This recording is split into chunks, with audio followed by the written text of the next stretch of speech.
Hi everyone, I hope all of you are doing well. So, this is the question that was asked of me in my Texas Instrument interview. I have to find I out, the circuit is given, and IREF is given as 10 microampere.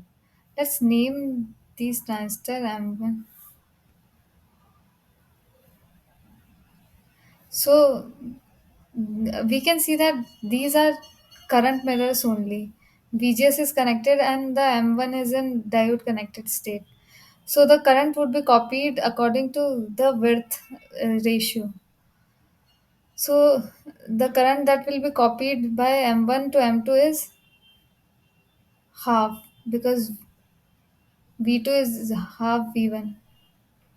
So the current that will be flowing is 5 microampere because of this M1. Similarly, in M3 and M4, M3 is diode connected and connected to VGS, so it is a current mirror only. So the current that will be copied here would be twice the M3 current because the width is twice. So it will be 20 microampere.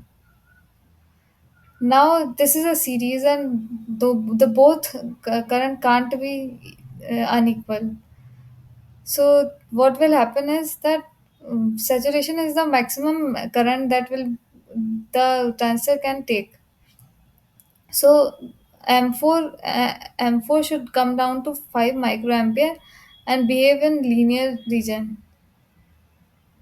So the I out would be 5 microampere only.